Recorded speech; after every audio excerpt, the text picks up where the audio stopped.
As you guys have no doubt heard by now, AMD has released their new Zen 4 7000 series processors. They announced 4 new processors, including the flagship 7950X starting at $699, the Ryzen 9 7900X starting at $549, the Ryzen 7 7700X starting at $399, and the Ryzen 5 7600X coming in at $299. Now, while these prices are in line or maybe a little bit cheaper than the Ryzen 5000 series, keep in mind with the new 7000 series processors, AMD is moving to the AM5 platform.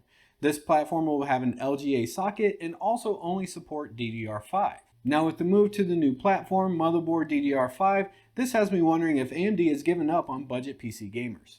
So if we take a look at the Ryzen 5 7600X and what the new platform is going to cost, we have the new 7600X at $299. We then have a motherboard which AMD announced will be starting at $125, and then a kit of dual channel DDR5 RAM is also going to cost you about another $100. So all total, the cost for an entry-level 7600X build is going to be about $525 for just the core components. Now, if we contrast that with the Intel 12th gen offering that's out now, if we use a 12400F as a 6-core 12-thread processor, that'll run you about $175. A B660 board will run you about $100, give or take. Obviously, they are higher at some times. And then also a kit of 16 gigs of DDR4 memory you can get for about $50, bringing our Intel system for the core components down to about $325. So the Ryzen 5 7600X series is going to be about $200 more expensive for just the core components to get started. Now, of course, I expect that the Ryzen 7000 series is going to absolutely mop the floor with 12th gen Intel, which AMD has said, but once the individual reviews come out, I'm sure it's going to be much faster. However, that's not the point here. The point isn't that one's going to be better than the other because each new generation tends to be better than the last generation. The point is because of the changes in platform and memory support that AMD has chosen, how are we going to get a budget Ryzen 7000 series system? Now, to be fair to AMD, they might come out with a Ryzen 3 in the future. We just don't know yet. The last couple generations, though, have shown that the Ryzen 3s have either been extremely hard to find or not very good value, so I wouldn't really hold my breath waiting on that.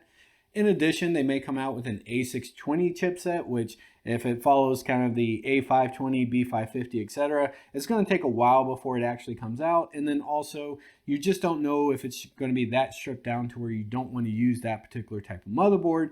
Maybe it's around $100, maybe it's $125 still like the B650s are going to be. We just don't know yet.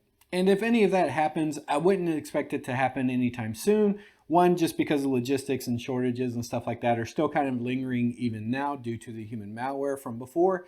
In addition, they waited 6 months to release the Ryzen 5 5600, the non-X variant of the Ryzen 5 5600X. So I don't see AMD doing us any favors anytime soon. It really just feels like AMD has become the new Intel, where you have a company that's not very competitive and you price your chips accordingly. So to that end, sound off in the comments. Are you going to be moving to Ryzen 7000 as soon as it comes out, or has the price and cost of entry turned you off? As always, guys, if you like this video, make sure to drop a like and consider subscribing to the channel. Feel free to follow me on all my other socials, which will be linked down in the description below. And as always, I appreciate you watching, and I hope to see you in the next video.